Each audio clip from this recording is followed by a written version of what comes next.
Macroeconomía, unidad 3. Mediano plazo. 3.1. El mercado de trabajo, desempleo, determinación de salarios y precios, tasa natural de desempleo. Dejando de lado el supuesto de que el nivel de precios se mantiene constante, por lo que las empresas pueden y quieren ofrecer cualquier cantidad de producción a un nivel de precios dados, aceptable solo a corto plazo. Se deben averiguar cómo se ajustan los precios y los salarios con el paso del tiempo y cómo afecta esto a la producción en el medio plazo. De este modo ahora, ante un aumento de la demanda, se produce un incremento de la producción, por lo cual se eleva el empleo, provocando así una reducción del desempleo, lo cual ocasiona una subida de los salarios, que eleva los costos de producción. Esto obliga a las empresas a subir los precios, por lo cual los trabajadores piden salarios más altos otra vez. El mercado de trabajo es el mercado en el que se determinan los salarios. En este, la demanda de trabajo es una demanda derivada de la producción y de los precios por parte de las empresas, mientras que la oferta de trabajo está conformada por todas aquellas personas que forman la población económicamente activa, la PEA, es decir, la población que desea trabajar.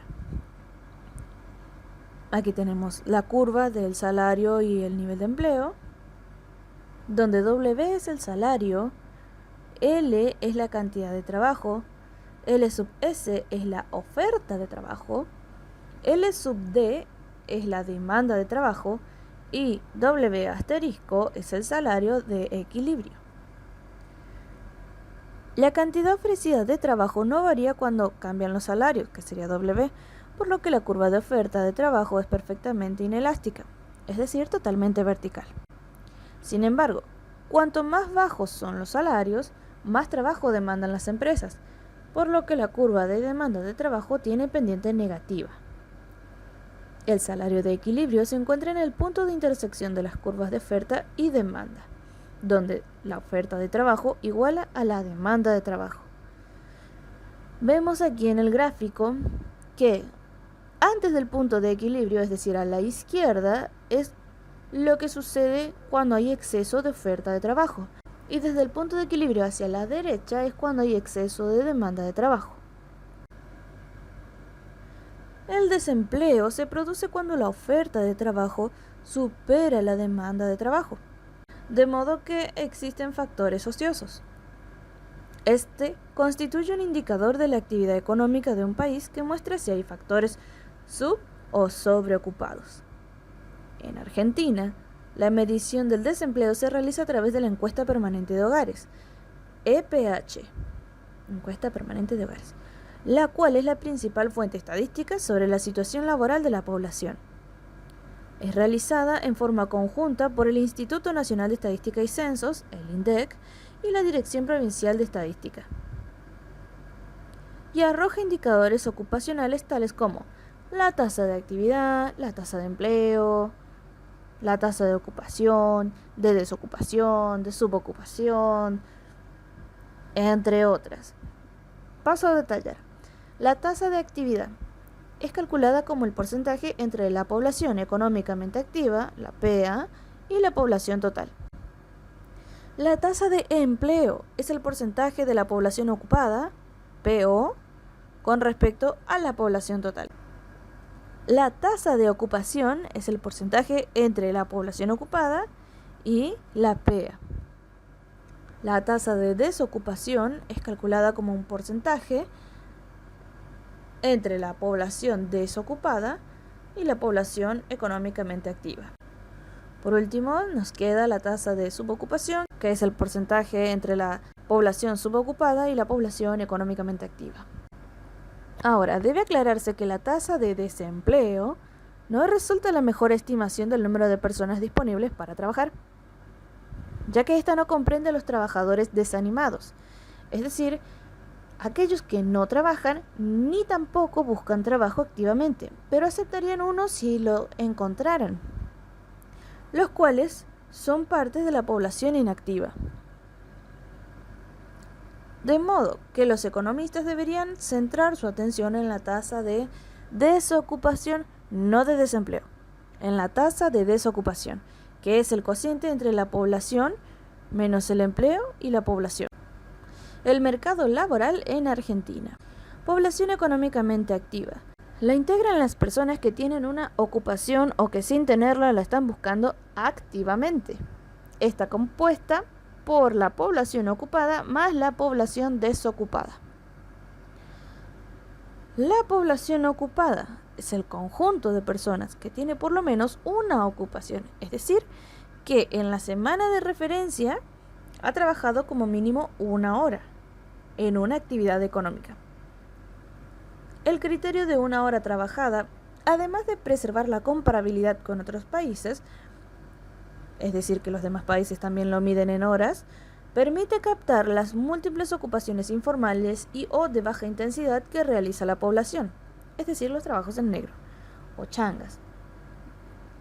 Para poder discriminar dentro del nivel de empleo qué parte corresponde al empleo de baja intensidad, pueden restarse del empleo total aquellos que trabajan menos de cierta cantidad de horas, por ejemplo, los subocupados. La información que se reúne permite realizar distintos recortes según la necesidad de información de que se trate, así como caracterizar ese tipo de empleos, por ejemplo. Población desocupada se refiere a personas que, no teniendo ocupación, no trabajando en ningún lugar en absoluto, están buscando activamente trabajo. Corresponden a la desocupación abierta. Este concepto no incluye otras formas de precariedad laboral, tales como personas que realizan trabajos transitorios mientras buscan activamente una ocupación, aquellas que trabajan jornadas involuntariamente por debajo de lo normal, los desocupados que han suspendido la búsqueda por falta de oportunidades visibles de empleo, los ocupados en puestos por debajo de la remuneración mínima o puestos por debajo de su calificación, etc. Estas modalidades son también relevadas por la encuesta permanente de hogares como indicadores separados. O sea, son cosas distintas. Población subocupada horaria. Se refiere a los ocupados que trabajan menos de 35 horas semanales por causas involuntarias y que están dispuestos a trabajar más horas. Comprende a todos aquellos ocupados en empleos de tiempo reducido. Incluye, entre otros, a agentes de la administración pública provincial o municipal cuyo horario de trabajo ha sido disminuido y están dispuestos a trabajar más horas. Se reitera eso. Población sobreocupada. Es la población ocupada que trabaja más de 45 horas semanales. Población demandante de empleo. Se refiere a la población ocupada que busca activamente otra ocupación más la población desocupada. Población inactiva.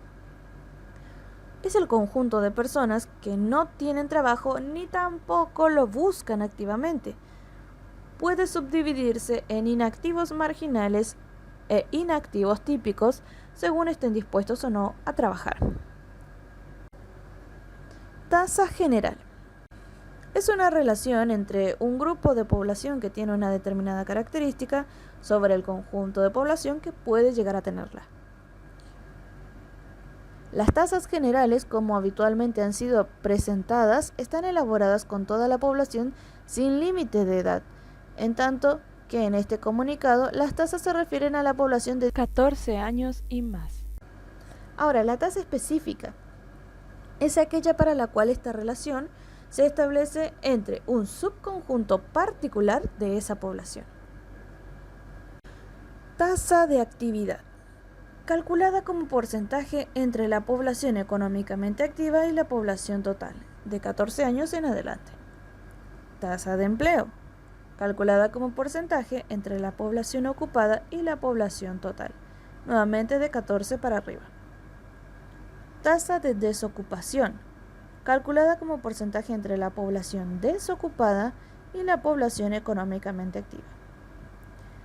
Tasa de subocupación horaria, calculada como porcentaje entre la población subocupada y la población económicamente activa. Tasa de sobreocupación horaria, calculada como porcentaje entre la población sobreocupada y la población económicamente activa. Y por último, tasa de demandantes de empleo es calculada como un porcentaje entre la población de demandantes de empleo y la población económicamente activa. Todos los conceptos que acabo de mencionar se consideran a partir de los 14 años en adelante. Existen diferentes tipos de desempleo. Tenemos el desempleo friccional. Es el que engloba a aquellos trabajadores que abandonan sus antiguos puestos o los que fueron despedidos y buscan uno nuevo. Después tenemos el desempleo estacional. Es aquel que está ligado a las distintas estaciones del año, actividad agrícola, turismo, etc. Coyuntural. Es aquel desempleo asociado a recesiones y situaciones de caída del PBI. El desempleo tecnológico es el relacionado a la evolución de la tecnología. El desempleo estructural es aquel que se produce cuando hay una diferencia entre la oferta de trabajo y la calificación requerida por la demanda de trabajo. Sin embargo, frente a esta distinción, nuevamente se presentan discusiones entre clásicos y keynesianos. A saber, para los clásicos, todo desempleo es voluntario en tanto la economía siempre opere en su producto potencial. Es decir, la economía siempre está en pleno empleo. Recordemos que eso es lo que dicen los clásicos. De modo que este desempleo voluntario se descompone en friccional y estructural nada más. El friccional son los desempleados transitorios en busca de mejores empleos y el estructural es la desocupación de personas que se resisten por mucho tiempo a aceptar un trabajo a los salarios que el mercado está dispuesto a pagarles. Mientras que para los keynesianos existe un desempleo involuntario conformado por personas que están dispuestas a trabajar al salario vigente, aunque sea bajo, pero no encuentran trabajo porque hay capacidad ociosa en la economía y no se emplean todos los factores que le den la oportunidad de trabajar. De esta manera, para los clásicos no tiene sentido hablar de un nivel de producto menor que el producto potencial, porque quienes no trabajan no lo hacen porque en realidad no quieren, o al menos no quieren a los salarios vigentes. Eso opinan los clásicos, mientras que para los keynesianos sí tiene sentido preguntarse cuál sería el nivel de producto si los individuos que desean trabajar pudieran hacerlo. Nuevamente tenemos la discusión de los clásicos y keynesianos, donde el desempleo solamente está conformado por el desempleo friccional y el estructural para los clásicos, y para los keynesianos también se incluye un desempleo involuntario. Todo lo demás es igual, pero en esa línea es como que se distinguen grises. Determinación de los salarios.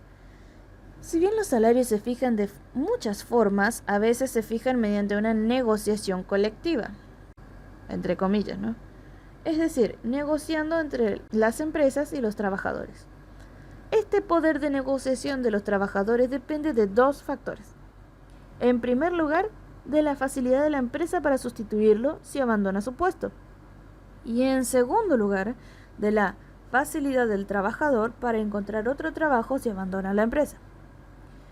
Cuanto más caro le resulte a la empresa sustituir al trabajador y más fácil le resulte al trabajador conseguir otro trabajo, mayor será el poder de negociación de dicho trabajador. De modo que el poder de negociación que tenga un trabajador depende del tipo de puesto que ocupe en la empresa, relacionado a su calificación. Y el poder de negociación que tenga un trabajador también depende de la situación del mercado de trabajo, es decir, de la economía, ya que cuando la tasa de desempleo es baja, es más difícil para las empresas encontrar un sustituto aceptable y más fácil para los trabajadores encontrar otro trabajo, de modo que tienen más poder de negociación y pueden conseguir salarios más altos. Mientras que cuando la tasa de desempleo es alta, es más fácil para las empresas encontrar buenos sustitutos y más difícil para los trabajadores encontrar otro trabajo. De modo que al tener menos poder de negociación pueden verse obligados a aceptar un salario más bajo. De esta manera, la determinación de los salarios puede describirse mediante la siguiente ecuación. la tenemos ahí, donde el salario nominal, que es W mayúscula, depende de tres factores.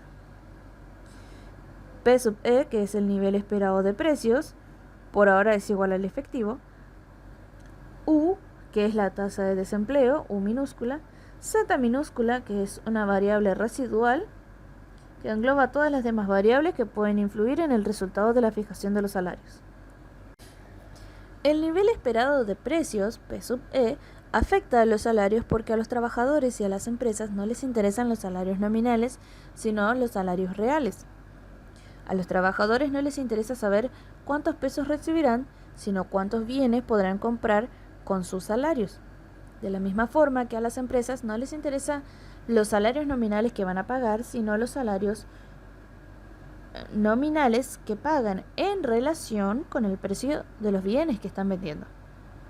De modo que tanto trabajadores como empresas se guían por el salario nominal dividido el nivel esperado de precios, que sería el salario real. Ahora, la tasa de desempleo, que sería U minúscula, influye en el salario agregado debido a que un aumento en el desempleo reduce el poder de negociación de los trabajadores y los obliga a aceptar salarios más bajos, de modo que se relaciona negativamente con estos, ya que un aumento de la tasa de desempleo va a reducir los salarios. Los demás factores, que serían Z minúscula, afectan al salario de modo que cuando estos aumentan, el salario también lo hace. Es una relación directa, y entre estos se encuentran comprendidos el seguro por desempleo, la indemnización doble, el salario mínimo, entre otros. Determinación de los precios. Los precios fijados por las empresas dependen de los costos a los que se enfrentan. Estos costos dependen a su vez de la, entre comillas, función de producción, es decir, de la relación entre los factores utilizados en la producción, la cantidad producida y los precios de los factores.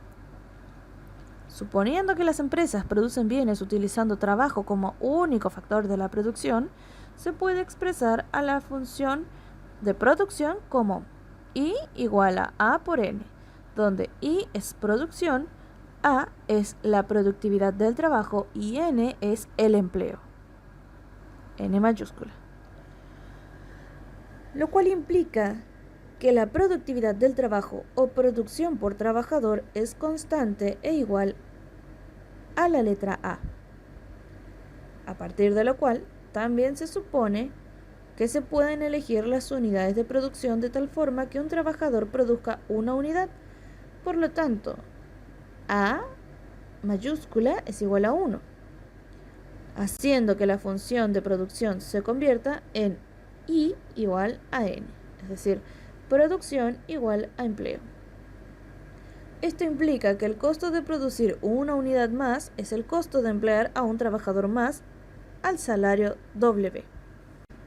Sabiendo que muchos mercados de bienes no son competitivos y que las empresas cobran un precio superior a su costo marginal, se supone que las empresas fijan su precio de acuerdo a P igual a 1 más mu, todo eso multiplicado por W, donde mu es el margen del precio sobre el costo, es decir, la parte que gana la empresa, por encima de lo que paga por producir. La tasa natural de desempleo. La tasa natural de desempleo es la tasa de desempleo con la que el nivel efectivo de precios, P, es igual al esperado, P sub E. O en otras palabras, la tasa de desempleo con la cual la tasa efectiva de inflación es igual a la esperada. Suponiendo que los salarios nominales dependen del nivel efectivo de precios, P, y no del esperado, P sub E, la fijación de los salarios y de los precios determina la tasa de desempleo de equilibrio de la siguiente manera. A partir de este nuevo supuesto, la ecuación de determinación de los salarios se convierte en W igual a el nivel de precios por F, que está en relación de el desempleo y las variables residuales. De modo que convirtiendo ambos miembros por el nivel de precios, resulta que el salario real es igual a la función que está en relación con la tasa de desempleo y las variables residuales. De manera que la determinación de los salarios implica la existencia de una relación negativa entre el salario real, W dividido P, y la tasa de desempleo, debido a que cuanto más alta es la tasa de desempleo, más bajo es el salario real elegido por los que fijan los salarios. Esta relación se denomina ecuación de salarios y se representa por medio de la curva de pendiente negativa WS. Por otra parte, si se dividen los dos miembros de la ecuación de determinación de los precios por el salario nominal, que sería W, se obtiene lo siguiente. P dividido W es igual a 1 más mu, de manera que el cociente entre el nivel de precios P y el salario W, que implica la conducta de las empresas en la fijación de los precios, es igual a 1 más el margen, mu. Así, invirtiendo ambos miembros en la ecuación, se obtiene que el salario real corresponde a 1 dividido 1 más mu, que es el margen por sobre el costo que ganan las empresas, lo cual establece que las decisiones de fijación de los precios determinan el salario real pagado por las empresas, por lo que un aumento en el margen, mu, lleva a las empresas a subir los precios, dados los salarios que tienen que pagar, es decir, que provoca una reducción del salario real. Esta ecuación de precios se representa mediante la línea recta horizontal PS, de manera tal que el salario real, que implica la fijación de precios, es igual a 1 dividido 1 más mu, y no depende de la tasa de desempleo. Aquí tenemos la ecuación de precios, PS, la ecuación de salarios, WS, el salario real en el eje de las IES y la tasa de desempleo en el eje de las abscisas. De esta forma, para que haya equilibrio en el mercado de trabajo, es necesario que el salario real elegido en la fijación de los salarios sea igual al que implica la fijación de los precios. Esta tasa de desempleo de equilibrio puede describirse como el salario real igual a 1 dividido 1 más mu, por lo cual la tasa natural de desempleo de equilibrio es tal que el salario real elegido en la fijación de los salarios es igual al que implica la fijación de los precios. En dicha tasa existe coherencia entre las decisiones de precios y de salarios, y representa una constante afectada por decisiones de política económica y por razones institucionales, lo que quiere decir que no tiene nada de natural, sino que depende tanto de Z como de U, es decir, tanto de las variables residuales como de la tasa de desempleo. Ante un aumento de las prestaciones por desempleo, ante un aumento de Z, la perspectiva del desempleo se vuelve menos dolorosa, por lo que el salario elegido en la fijación de los salarios sube, dada la tasa de desempleo, y por ello la ecuación de salarios se desplaza en sentido ascendente, la economía se desplaza a lo largo de PS y la tasa natural de desempleo aumenta. Es decir, esto pasaría si solo aumenta Z y el desempleo se mantiene constante, la tasa de desempleo. Esto quiere decir que dada la tasa de desempleo, un aumento de las prestaciones por desempleo, un aumento de Z, provoca un aumento del salario real, por lo que es necesaria una tasa de desempleo más alta para que el salario real vuelva a ser el que las empresas están dispuestas a pagar. Ante una legislación antimonopolio que reduce el margen de los empresarios, es decir, mu, se produce una modificación en la ecuación de precios, lo cual desplaza hacia arriba la ecuación de precios y disminuye la tasa natural de desempleo. Aquí la vemos. 3.2. Análisis conjunto de todos los mercados, oferta agregada y demanda agregada. Para examinar la determinación de la producción, tanto a corto como a mediano plazo, se utilizan las condiciones de equilibrio de todos los mercados examinados hasta ahora, los mercados de bienes y financieros, los cuales determinan la producción a corto plazo, y el mercado de trabajo, el cual determina la producción a mediano plazo. A partir de estas condiciones de equilibrio se obtienen dos relaciones. La primera, llamada oferta agregada. Recoge las implicaciones del equilibrio del mercado de trabajo, mientras que la segunda, llamada demanda agregada, recoge las implicaciones del equilibrio tanto del mercado de bienes como de los mercados financieros. Combinando dichas relaciones se obtiene el modelo OADA. La relación de oferta agregada muestra cómo afecta la producción al nivel de precios y se obtiene a partir de la conducta de los salarios y de los precios, es decir, a partir del equilibrio del mercado de trabajo. La oferta agregada hace referencia al output o producto total que las empresas y los sectores productivos de un país están dispuestos a producir y vender a lo largo de un periodo de tiempo determinado.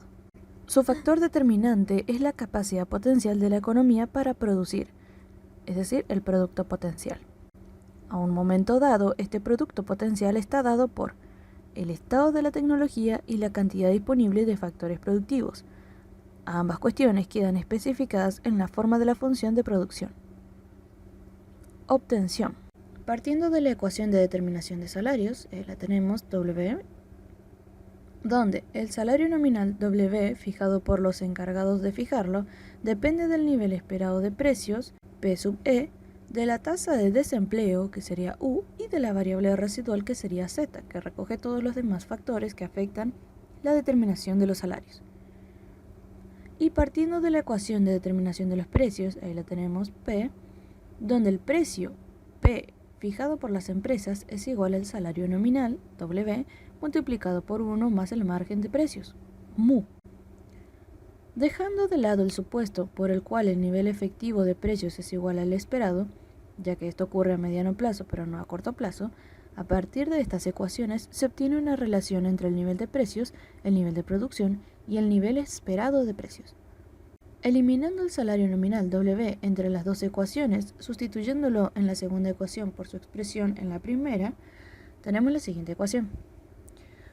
Por lo que el nivel de precios P depende del nivel esperado de precios y de la tasa de desempleo, U, así como de mu y de Z, pero se supone que son constantes.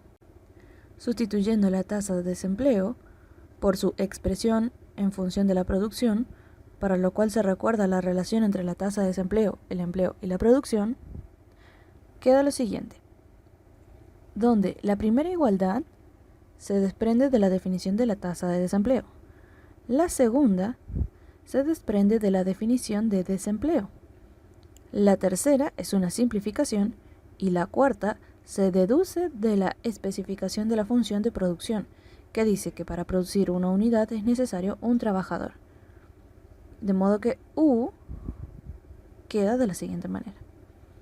Lo cual significa que, dada la población activa, cuanto mayor es la producción, menor es la tasa de desempleo. Sustituyendo esta igualdad en la ecuación anterior, se obtiene la relación de oferta agregada o relación OA. Ahí la tenemos. De forma que el nivel de precios P depende del nivel esperado de precios, P sub E, y del nivel de producción Y, así como de mu, de Z y de L, pero se los considera constantes. Esta relación OA tiene dos importantes propiedades. La primera es que un aumento de la producción provoca una subida del nivel de precios, y la segunda es que una subida del nivel esperado de precios provoca una subida del nivel efectivo de precios de la misma cuantía. De forma que la relación entre el nivel de precios y la producción, dado el valor del nivel esperado de precios, se representa por medio de la curva OA, la cual tiene pendiente positiva debido a que un aumento de la producción Y provoca una subida del nivel de precios P. Pasa por el punto A, en el que Y, es decir, la producción, es igual a la producción potencial, y donde P, los precios, son iguales a los precios esperados, debido a que cuando la producción es igual a su nivel natural, el nivel de precios es igual al esperado. Y ahí tenemos el gráfico. Ante una subida del nivel esperado de precios, se desplaza en sentido ascendente, y ante un descenso en el nivel esperado de precios, se desplaza en sentido descendente. Y ahí lo tenemos en el gráfico. Ahora, la relación de demanda agregada muestra cómo afecta el nivel de precios a la producción y se obtiene a partir de las condiciones de equilibrio de los mercados de bienes y de los mercados financieros. Obtención. Partiendo de la ecuación del equilibrio del mercado de bienes, donde tenemos producción igual a la demanda, que sería ZZ, donde para lograr el equilibrio es necesario que la producción Y sea igual a la demanda de bienes, que es la suma del consumo, la inversión y el gasto público, lo cual describe la relación IS. Y partiendo de la ecuación del equilibrio de los mercados financieros, ya la tenemos, donde para que haya equilibrio es necesario que la oferta monetaria sea igual a la demanda de dinero, lo cual describe la relación LM. Se utilizan las relaciones IS y LM para hallar la relación entre el nivel de precios y el nivel de producción, que implica el equilibrio de los mercados de bienes y financieros. La curva IS tiene pendiente negativa debido a que una subida del tipo de interés provoca una reducción de la producción, mientras que la curva LM tiene pendiente positiva debido a que un aumento de la producción eleva la demanda de dinero y por ello debe subir el tipo de interés para mantener la igualdad de la demanda de dinero y de la oferta monetaria. El punto en el que ambos mercados se encuentran en equilibrio es el punto A. Considerando los efectos de una subida del nivel de precios, dada la cantidad nominal de dinero, esta subida reduce la cantidad real de dinero, lo cual significa que la curva LM se desplaza hacia arriba. Dado el nivel de producción, la reducción de la cantidad de dinero real provoca una subida del tipo de interés, por lo que la economía se mueve a lo largo de la curva IS y el equilibrio se traslada, aumentando la tasa de interés y disminuyendo la producción. Por ello, la subida del nivel de precios provoca una reducción de la producción. Esto ocurre porque la subida del nivel de precios provoca una disminución de la cantidad real de dinero, de manera que la contracción monetaria provoca una subida del tipo de interés, la cual a su vez provoca una disminución de la demanda de bienes y de la producción. Y ahí tenemos el gráfico A,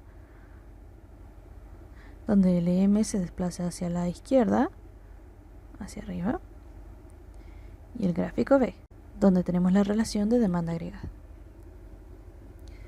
La relación negativa entre la producción y el nivel de precios se denomina relación de demanda agregada o relación DA, y se representa por medio de la curva de demanda agregada de pendiente negativa.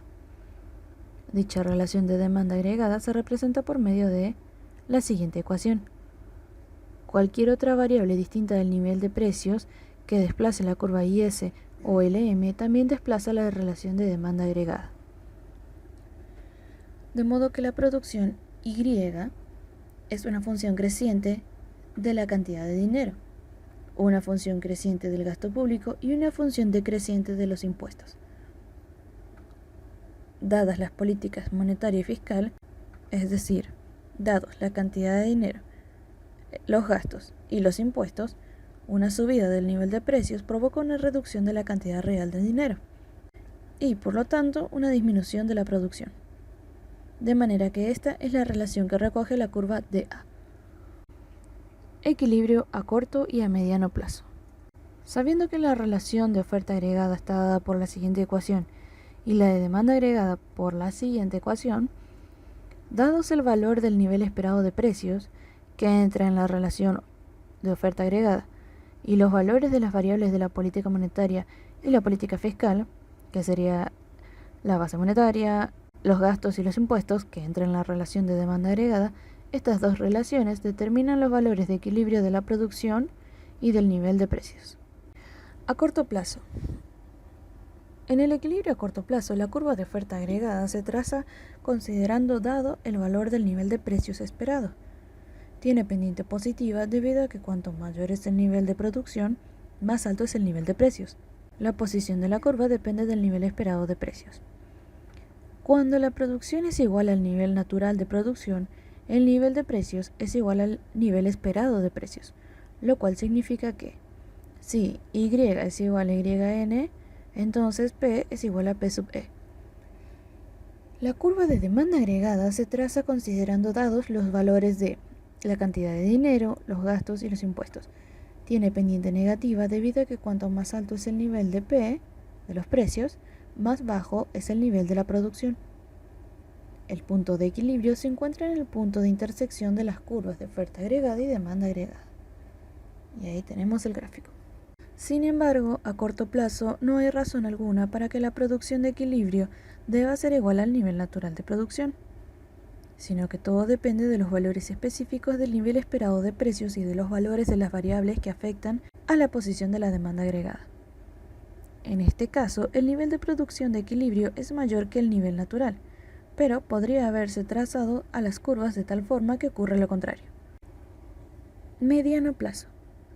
Considerando que en el punto de equilibrio A, donde se produce la intersección de las curvas de oferta y demanda agregada, la producción es mayor que el nivel natural de producción, el nivel de precios es más alto que el nivel esperado de precios, lo que quiere decir que es más alto que el que esperaban los encargados de fijar los salarios cuando fijaron los salarios nominales. Esto se llevará a revisar al alza sus expectativas sobre el futuro del nivel de precios, de modo que la próxima vez que fijen los salarios nominales lo harán basándose en un nivel esperado de precios más alto. Esta subida en el nivel de precios esperado implica que en el próximo periodo la curva de oferta se desplazará hacia arriba. En un nivel de producción dado, los encargados de fijar los salarios esperarán que el nivel de precios sea más alto, por lo que fijarán un salario nominal mayor, lo cual llevará a las empresas a fijar a su vez un precio más alto, haciendo de esta manera que el nivel de precios suba. Por medio de este desplazamiento ascendente de la curva de oferta agregada, la economía se desplaza hacia arriba a lo largo de la curva de demanda agregada, haciendo que la producción de equilibrio disminuya. Sin embargo, el ajuste no termina en este punto, ya que la producción aún es mayor que el nivel natural de producción, por lo que el nivel de precios todavía es más alto de lo que se esperaba. De manera que los encargados de fijar los salarios continuarán revisando al alza sus expectativas sobre el nivel de precios durante otro periodo de tiempo. Lo que significa que mientras la producción de equilibrio sea mayor que el nivel natural de producción, el nivel esperado de precios subirá, desplazando la curva de oferta agregada hacia arriba, de manera que la economía se moverá a lo largo de la demanda agregada de esta curva y la producción de equilibrio continuará disminuyendo hasta ser igual al nivel natural de producción, en el cual el nivel de precios será igual al esperado, y los encargados de fijar los salarios no tendrán motivos para cambiar sus expectativas. A continuación tenemos el cuadro del ajuste de la producción con el paso del tiempo, cómo se va desplazando la oferta agregada hacia arriba o hacia la izquierda. Si la producción es superior a su nivel natural, la curva de oferta agregada se desplaza hacia arriba con el tiempo hasta que la producción disminuye y retorna a su nivel natural. Como la producción es superior a su nivel natural, el nivel de precios es mayor de lo esperado, lo cual lleva a los encargados de fijar los salarios a revisar al alza sus expectativas sobre el nivel de precios, provocando una subida del nivel de precios. Esta subida provoca una disminución de la cantidad real de dinero, la cual provoca una subida del tipo de interés, la cual provoca una disminución de la producción. El ajuste concluye cuando la producción es igual a su nivel natural y el nivel de precios es igual al esperado, por lo que las expectativas ya no cambian y la producción permanece en su nivel natural. Esto significa que a mediano plazo la producción retorna a su nivel natural. Algo similar ocurre cuando el nivel de producción es inferior al nivel natural, pero en este caso el nivel de precios es más bajo de lo esperado, lo que lleva a los encargados a fijar los salarios a revisar a la baja sus expectativas sobre el nivel de precios. Esta revisión provoca un desplazamiento descendente de la curva de oferta agregada y lleva a la economía a descender por la curva de demanda agregada hasta que la producción retorna a su nivel natural. Política monetaria y fiscal en el modelo de oferta y demanda agregada, la dinámica de ajuste y las variaciones de factores exógenos que impactan en el modelo. Efectos a corto y mediano plazo de una política monetaria expansiva, es decir, un aumento en la cantidad nominal de dinero. Sabiendo que antes de la variación de la cantidad nominal de dinero, M, la producción se encuentra en su nivel natural, y considerando que la demanda agregada se define por la siguiente ecuación, dado el nivel de precios, el aumento del dinero nominal, M provoca un aumento de la cantidad real de dinero, y por lo tanto un aumento de la producción. De manera que la curva de demanda agregada se desplaza hacia la derecha. A corto plazo la producción aumenta y el nivel de precios sube, pero con el paso del tiempo entra en juego el ajuste de las expectativas sobre los precios. Como la producción es mayor que su nivel natural, el nivel de precios es más alto de lo que esperan los encargados de fijar los precios, de modo que revisan sus expectativas, haciendo que la oferta agregada se desplace hacia arriba con el paso del tiempo. La economía asciende entonces por la nueva curva de demanda agregada y el ajuste se detiene cuando la producción retorna a su nivel natural, momento en el cual el nivel de precios es igual al esperado. Como consecuencia, se produce un aumento del nivel de precios cuya magnitud debe ser igual al aumento proporcional de la cantidad nominal de dinero, ya que si la producción retorna a su nivel natural, la cantidad real de dinero también debe retornar a su nivel inicial. Por lo que si el aumento inicial de la cantidad nominal de dinero es igual al 10%, el nivel de precios acaba siendo un 10% más alto. Y ahí tenemos los efectos dinámicos de una expansión monetaria. Una expansión monetaria provoca un aumento de la producción a corto plazo, pero no afecta a la producción a mediano plazo. Relacionando lo que ocurre con la producción y el nivel de precios con la tasa de interés, tenemos que aquí tenemos los efectos dinámicos de una expansión monetaria en la producción y el tipo de interés. El gráfico A, el gráfico B, y dice que el aumento de la cantidad nominal de dinero desplaza inicialmente la curva LM hacia abajo, reduciendo el tipo de interés y eleva la producción. Pero con el paso del tiempo, el nivel de precio sube, desplazando de nuevo la curva LM hacia arriba hasta que la producción retorna a su nivel natural. Vemos los gráficos y corroboramos que es cierto. Efectos a corto y mediano plazo de una política fiscal restrictiva, es decir, una reducción del gasto público sin alterar los impuestos.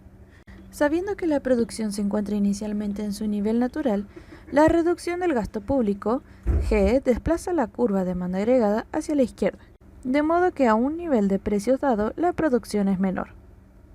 A corto plazo, la producción disminuye y el nivel de precios baja, pero con el paso del tiempo, mientras la producción es inferior a su nivel natural, la curva de oferta agregada se desplaza hacia abajo, por lo que la economía se mueve en sentido descendente a lo largo de la curva de demanda agregada, hasta que la producción retorna al nivel natural.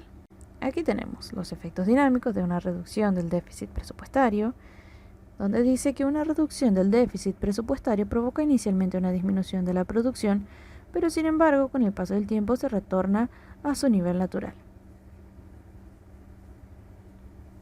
De la misma manera que ocurre cuando aumenta la cantidad nominal de dinero, la reducción del déficit no afecta a la producción indefinidamente, sino que a la larga retorna a su nivel natural. Sin embargo, en este caso, tanto el nivel de precios como la tasa de interés son más bajos que antes del desplazamiento. Y aquí tenemos los efectos dinámicos de una reducción del déficit presupuestario en la producción y en el tipo de interés. Gráfico A, gráfico B. Dice que una reducción del déficit provoca a corto plazo una disminución de la producción y del tipo de interés. A mediano plazo, la producción retorna a su nivel natural mientras que el tipo de interés cae aún más. Los diferentes efectos a corto y mediano plazo de una expansión monetaria, una reducción del déficit presupuestario y una subida del precio del petróleo se resumen en el siguiente cuadro, donde tenemos que en una expansión monetaria, en el corto plazo el nivel de producción sube, el tipo de interés baja y el nivel de precios también sube. Pero en el mediano plazo el nivel de producción no varía, el tipo de interés no varía, pero el nivel de precios sí sube. Ahora, una reducción del déficit presupuestario en el corto plazo hace que el nivel de producción baje, el tipo de interés baje y el nivel de precios baje. Pero a mediano plazo no varía la producción y solamente baja el tipo de interés y el nivel de precios. Ahora, ante una subida del precio del petróleo, a corto plazo la producción baja, el tipo de interés sube y el nivel de precios sube. Y esto es lo mismo que sucede en el mediano plazo.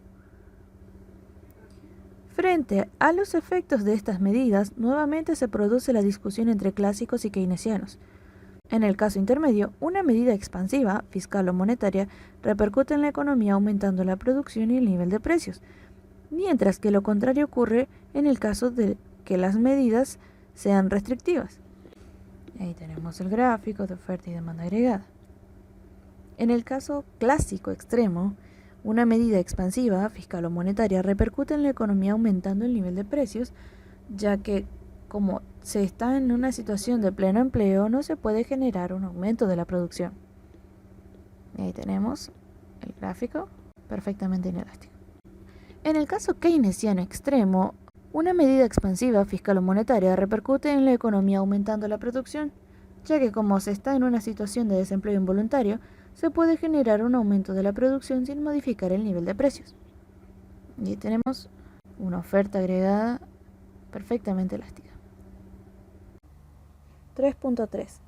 La inflación, tipos y causas, inflación y déficit fiscal, planes de estabilización. La inflación es el aumento persistente y sostenido del nivel general de precios. Su existencia implica la pérdida de poder adquisitivo de la unidad monetaria o desvalorización de la moneda, por lo que se requiere una mayor cantidad de unidades monetarias para la adquisición de un mismo bien o servicio, de modo que se traduce como el aumento del precio de los mismos. Entre sus diversos efectos se encuentran que beneficia a deudores y perjudica a los acreedores, disminuye el valor de los ahorros, acorta plazos de planeamiento, genera empobrecimiento en las clases media y baja, ya que dependen de ingresos fijos, produce descapitalización de empresas y provoca conflictos sociales y políticos. Tipos de inflación: gradual o constante, reprimida o controlada, crónica e hiperinflación. En la gradual o constante es el lento pero persistente aumento del nivel general de precios. La actitud de los consumidores de anticiparse a estos cambios acelera el proceso inflacionario. Otro tipo es el intermitente. En ella se alternan periodos de inflación con periodos de inestabilidad. Desorienta a productores y consumidores. Reprimida o controlada. En ella las tasas se mantienen bajas como consecuencia de controles de precios y salarios, pero existe un permanente riesgo de aumentos importantes. Inflación crónica es aquella que se mantiene por encima del 100% por varios años, de forma que los precios se duplican cada año. Hiperinflación es aquella que alcanza o supera el 50% mensual o los 3 dígitos anuales. La unidad monetaria pierde todas sus funciones, manteniendo solamente la del medio de cambio. Un ejemplo puede ser el de Argentina en el 89 con la inflación del 3.079%. Causas de la inflación. Tenemos la inflación monetaria. La inflación se debe a aumentos en la cantidad de dinero provocados por emisiones descontroladas, expansión del crédito bancario o aumentos en la velocidad de circulación del dinero. Tenemos la ecuación. Después tenemos inflación de demanda.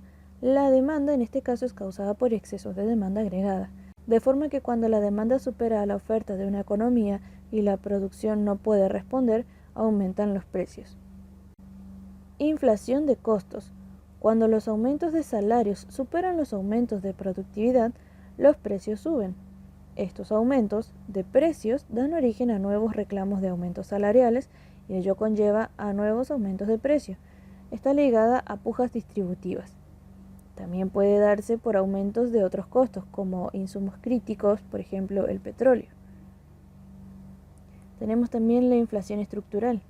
La inflación es producto de deficiencias estructurales tales como excesivo gasto público, un sector público que absorbe desocupación, política monetaria que se acomoda a la financiación de ese gasto, baja productividad de los factores productivos, un sector externo inestable y gran dependencia de la exportación de pocos productos, generalmente agropecuarios. También puede ser vulnerabilidad de la economía nacional, desigualdad de distribución del ingreso, imposibilidad de la oferta para adaptarse a la demanda, entre otros. Inflación y déficit fiscal. Si bien es un fenómeno multicasual, existe cierto acuerdo sobre que la inflación alta suele comenzar cuando el Banco Central emite dinero para financiar el déficit fiscal durante varios periodos consecutivos, que vendría a ser la inflación monetaria. En estos casos surge un problema de confianza, ya que cuando la inflación se mantiene elevada, la población pierde confianza en el valor de la moneda, de manera que aparece la necesidad de coordinación de la política fiscal y monetaria para generar confianza nuevamente, especialmente cuando caen las reservas. Planes de estabilización. Si el origen de la inflación fue la monetización del déficit fiscal, es de esperar que la estabilización requiera de un ajuste fiscal, aunque todo programa de estabilización requiere tarde o temprano de un ajuste fiscal. Para los ortodoxos, que son los asociados a los monetaristas, si existe déficit fiscal y se aumenta la cantidad de dinero para financiarlo, se debe llevar a cabo políticas fiscales y monetarias restrictivas. Para los heterodoxos, que son los asociados a los estructuralistas, es necesario quebrar la inercia inflacionaria, para lo cual políticas fiscales y monetarias restrictivas pueden no ser suficientes, de modo que deben ser acompañadas con medidas de controles de variables clave, como precios, salarios, el tipo de cambio, entre otros. Para los monetaristas, en la elección de objetivos, primero se plantea la estabilidad de precios y luego el crecimiento, mientras que para los estructuralistas primero se plantea el crecimiento y luego la estabilidad de precios. Otro factor es la elección del sistema cambiario, es decir, tipo de cambio fijo o flexible. El fijo es mejor para controlar la inflación debido a la emisión monetaria. Los gradualistas buscan la convergencia gradual de los precios, como por ejemplo la tablita cambiaria, que buscaba estabilizar precios vía tipo de cambio, mientras que los partidarios de una política de shock buscan frenar tipo de cambio para frenar la inflación. Más cambio de unidad monetaria, más previsión de indexación de contratos y más caja de conversión, como por ejemplo el plan de convertibilidad. Inflación e hiperinflación en Argentina, planes y resultados. Bueno, en primer lugar tenemos el programa económico de Martínez de Hoz, que fue la tablita cambiaria, desde el 76 hasta el 81. Las bases del programa eran privilegiar al mercado como asignador de recursos, restringir la participación estatal en la economía, reducir el déficit fiscal con un conjunto de medidas, reducción del gasto público, racionalización del personal, aumento de la recaudación tributaria, frenar la inflación, equilibrar las cuentas externas, suprimir y debilitar las organizaciones corporativas y representativas de las clases trabajadoras, ya que consideraba el salario como un costo que debía reducirse para mejorar la competitividad internacional, congelar salarios, derogar leyes y decretos especiales de trabajo y reprimarizar la economía, lo cual produjo una caída brusca de la actividad industrial. En el 76, entre sus primeras medidas se llevó a cabo la desmonetización de la economía, pero no fue suficiente, por lo que en el 78, 2 años después, se llevó a cabo una contracción del gasto y emisión monetaria. Y en el 79, que fue un año después, se ancló el tipo de cambio para los precios internos usando la tablita cambiaria que establecía los tipos de cambios futuros. La tablita fijaba un cronograma de devaluaciones periódicas para un mediano plazo, 2 años, luego de una devaluación inicial del 5% en el 78. Su objetivo era generar previsibilidad a los agentes económicos y lograr la convergencia de los precios internos a los internacionales. Suponía un enfoque monetario de la balanza de pagos que se basaba en que en una economía abierta con tipo de cambio fijo, las tasas de interés convergieran a las internacionales, además de anclaje cambiario y apertura financiera que llevaran a convergencia de tasa de inflación. Los resultados fueron los siguientes. El diferencial de tasa de interés con el seguro cambiario atraía capitales especulativos, por lo que la inflación bajó. Las medidas alentaron la demanda agregada interna y el atraso cambiario, ya que los precios crecieron a mayor ritmo que la devaluación de la moneda, por lo que aumentaron las importaciones y se necesitaron más dólares para financiar el déficit comercial, y la economía se endeudó fuertemente. Como segundo plan de estabilización tenemos el Plan Austral, que se realizó en el 85. Consistió en una combinación de medidas de tipo ortodoxas con heterodoxas y el apoyo del FMI. Las medidas incluyeron congelamiento de precios y salarios, excepto los productos estacionales, reducción de la tasa de interés activas del 30 al 6% y las pasivas del 28 al 4% mensual. Desindexación gradual de contratos para erradicar la inflación inercial, incremento y posterior congelamiento de tarifas públicas y de combustibles, reducción del 12% del gasto público para contener el abultado déficit fiscal que alcanzaba el 12% del PBI, modificación del signo monetario, ahora 1.000 pesos valían un austral, devaluación del tipo de cambio en 15% y congelamiento de la paridad de 0,80 australes por dólar.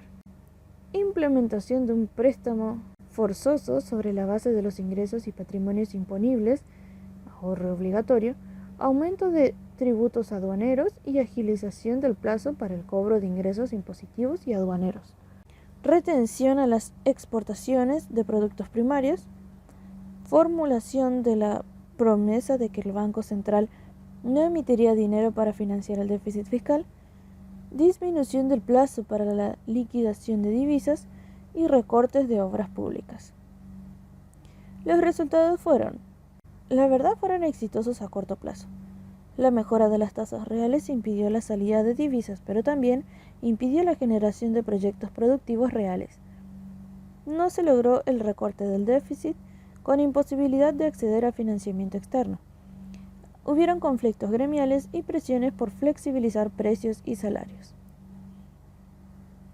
Después tenemos el tercer plan, que fue el de convertibilidad en el 91, que contaba con recomendaciones del Consenso de Washington, donde proponían disciplina presupuestaria sin déficit público, reordenamiento del gasto público con recorte de subsidios, reforma impositiva, tipo de cambio competitivo, disminución de barreras aduaneras para liberalizar el comercio internacional, liberalización financiera, especialmente de los tipos de interés, eliminación de barreras a las inversiones extranjeras directas, privatización de empresas públicas y desmembramiento de monopolios estatales, y desregulación irrestricta de los mercados.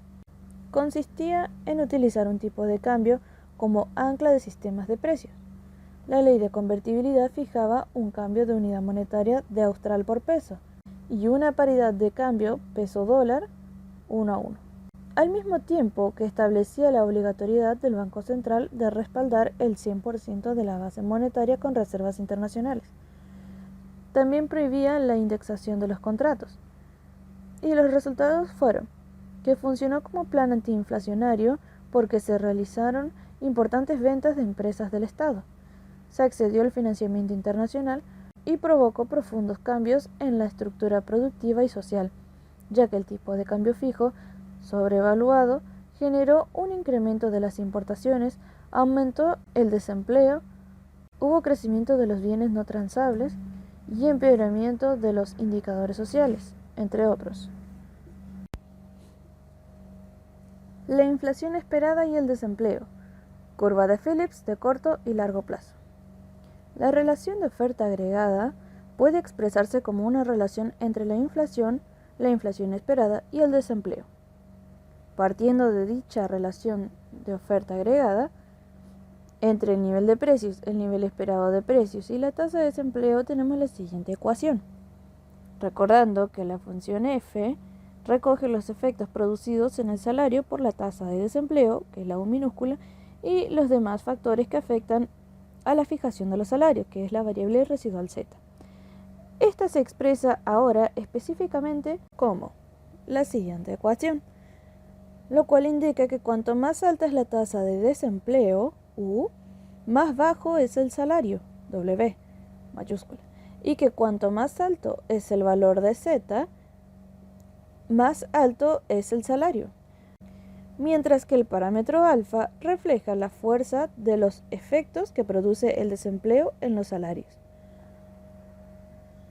Sustituyendo la función f inicial por su nueva forma específica, tenemos la siguiente ecuación.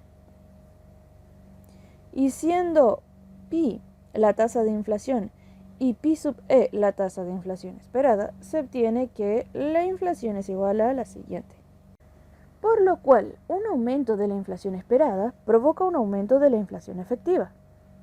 El hecho de que una subida del nivel esperado de precios provoque una subida del nivel efectivo de precios también puede expresarse como que un aumento de la inflación esperada provoca un aumento de la inflación efectiva. Esto se debe a que cuando los encargados de fijar los salarios esperan un nivel de precios más alto, fijan un salario nominal más alto, con lo cual provocan una efectiva subida del nivel de precios. Dado el nivel de precios del periodo anterior, esta subida del nivel de precios implica una tasa más alta de subida del nivel de precios entre el periodo anterior y este, es decir, una inflación mayor. De la misma forma que, dado el nivel de precios del periodo anterior, una subida del nivel esperado de precios implica una tasa esperada más alta de subida del nivel de precios entre el periodo anterior y este, es decir, una inflación esperada mayor. Dada la inflación esperada, un aumento del margen de precios, mu, o de los factores que afectan a la determinación de los salarios, z, provoca un aumento de la inflación. De la misma manera en que dado el nivel esperado de precios, un aumento de mu o de z eleva el nivel de precios.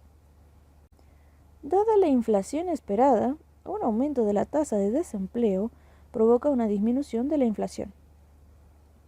Así como dado el nivel de precios esperado, un aumento de la tasa de desempleo provoca una reducción del salario nominal y a su vez una reducción del nivel de precios, puede decirse que dada la inflación esperada, un aumento de la tasa de desempleo provoca una reducción de la inflación. Pasamos ahora a la curva de Phillips. La curva de Phillips recoge la existencia de una relación inversa entre la inflación y el desempleo. Plantea que en el corto plazo, mientras menor es la tasa de desempleo, mayor es la tasa de inflación, mientras que en el largo plazo tiende a ser totalmente inelástica, porque estamos en el pleno empleo de los factores. Fue planteada por Phillips para Inglaterra y por Samuelson y Solow para Estados Unidos.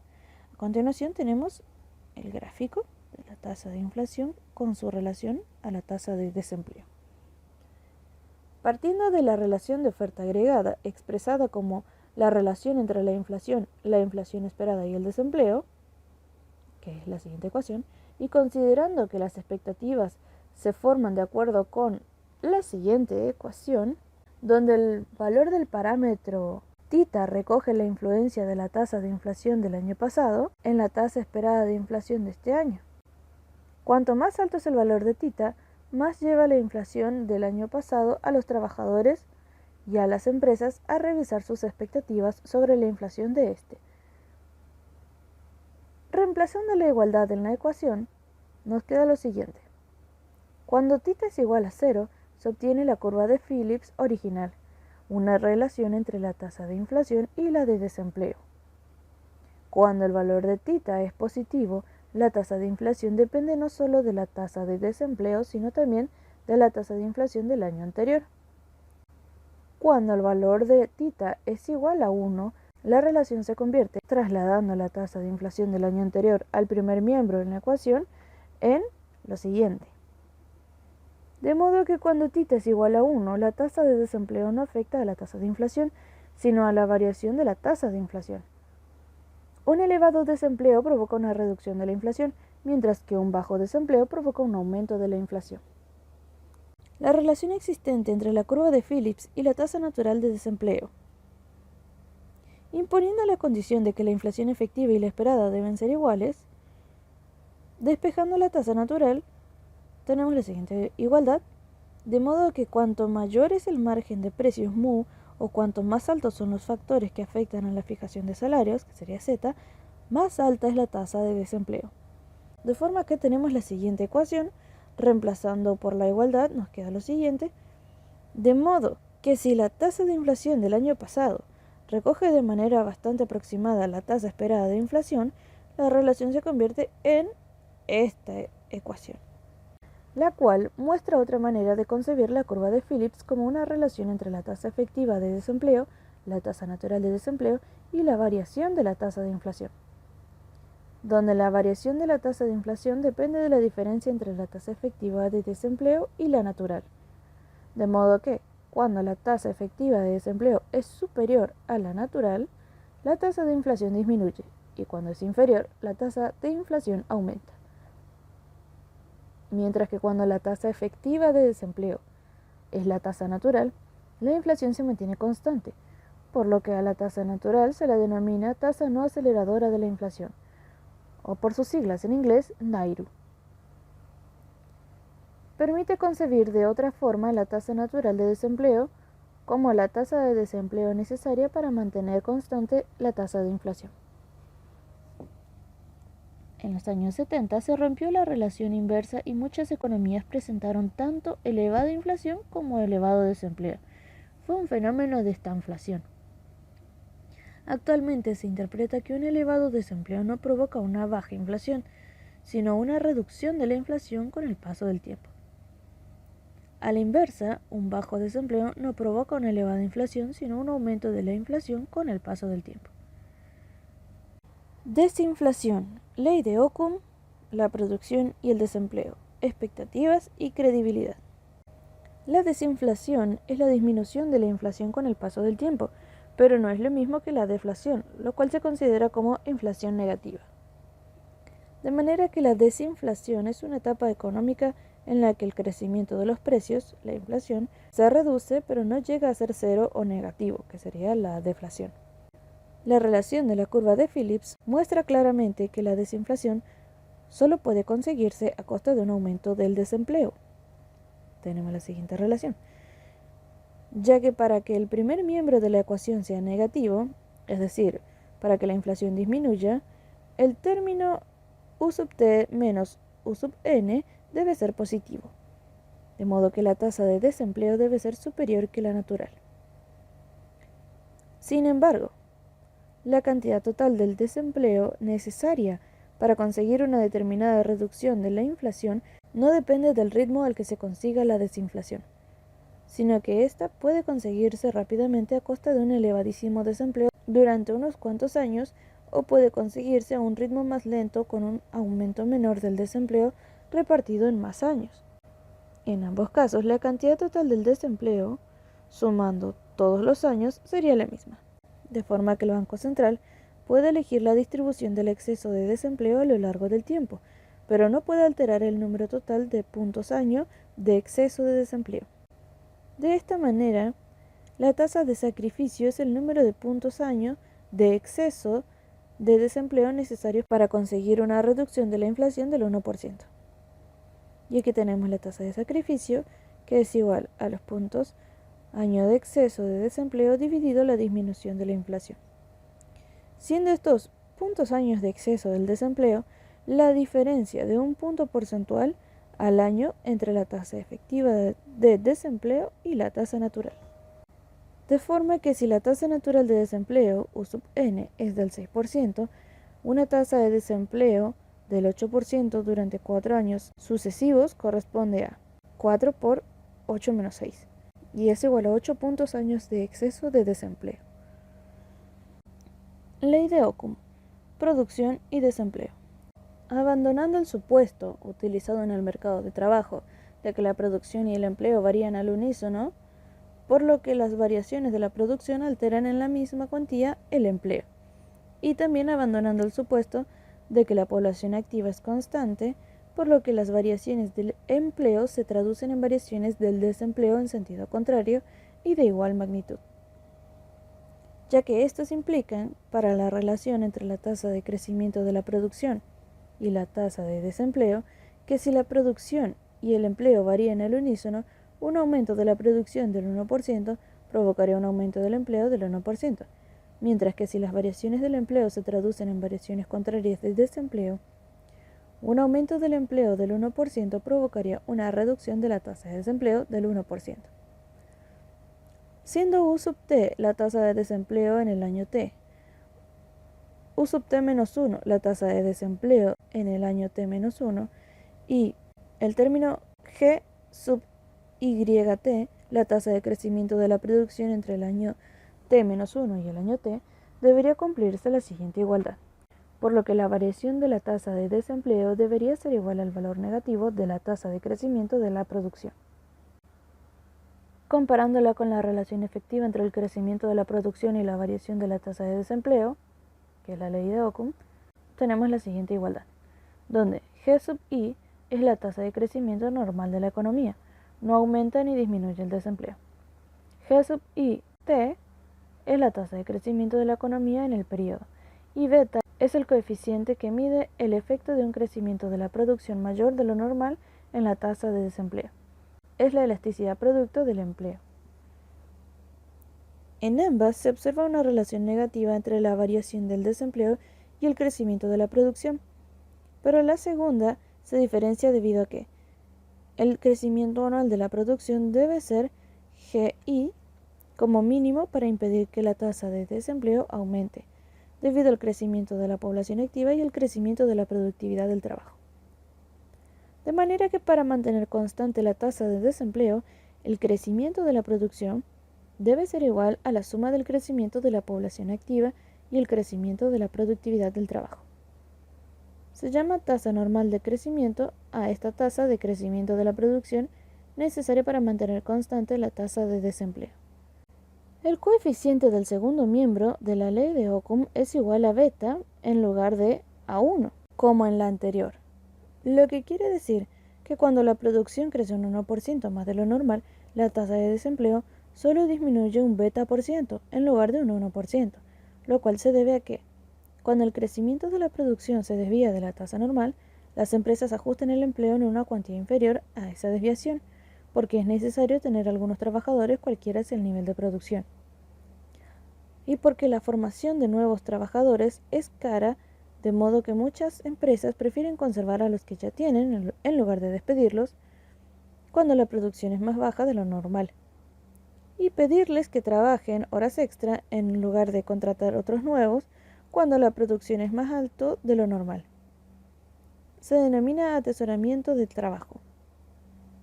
Y también esto se debe a que un aumento de la tasa del desempleo no provoca una reducción de la tasa de desempleo de la misma cuantía, porque la actividad aumenta, ya que cuando aumenta el empleo no todos los puestos son ocupados por desempleados, sino que algunos son ocupados por personas inactivas.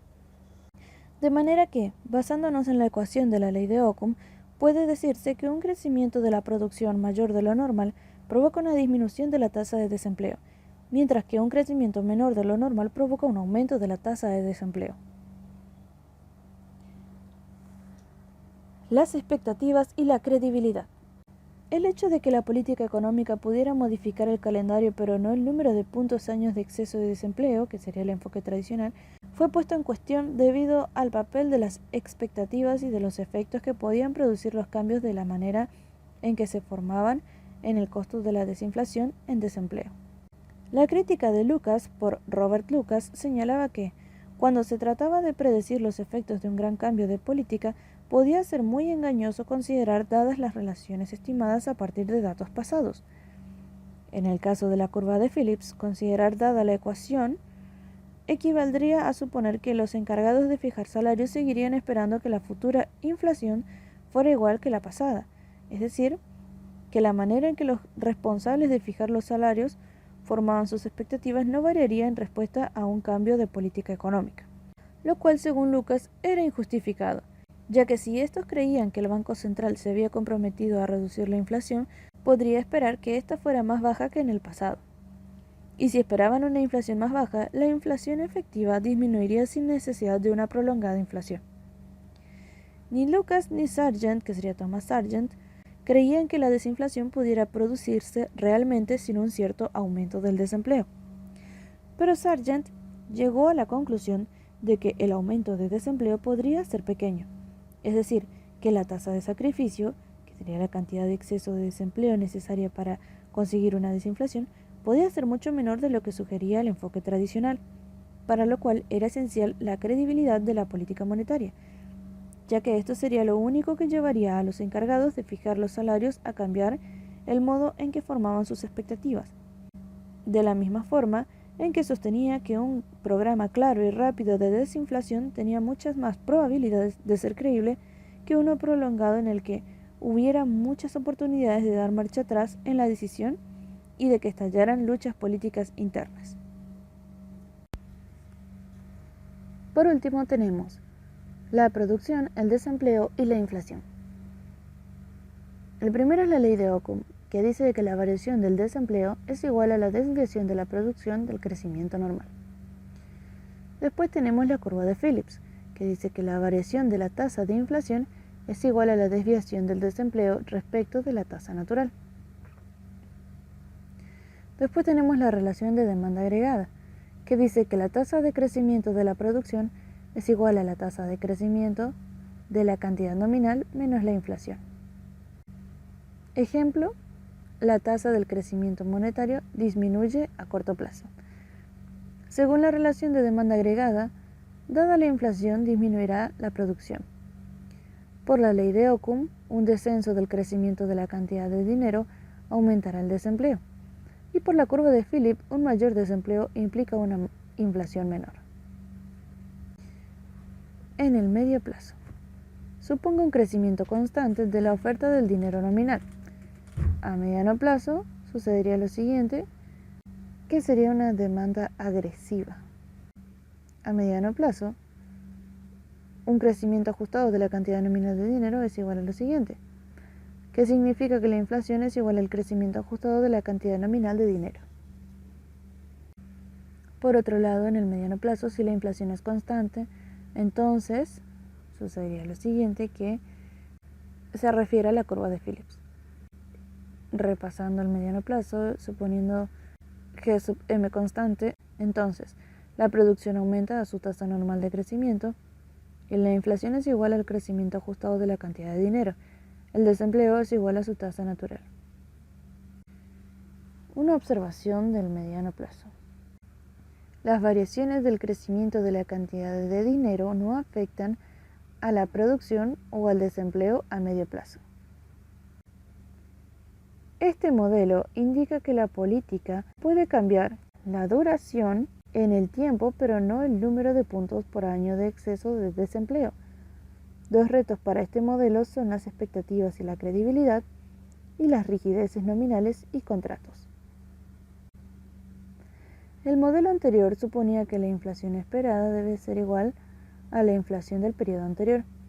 Si la inflación esperada está basada en la expectativa de que la política del Fed reduciría la inflación de un 14% a un 4%, entonces sucedería lo siguiente: la inflación se reduce a un 4% y el desempleo se mantiene en su tasa natural.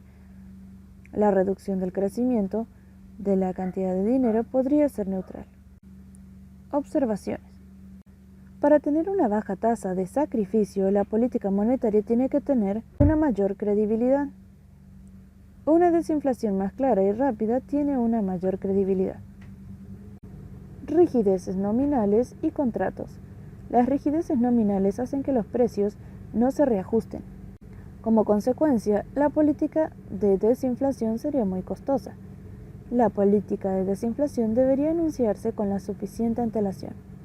El efecto del escalonamiento de las decisiones salariales, según el modelo de Taylor, tenemos que los acuerdos salariales incluyen otros convenios, crea rigideces salariales.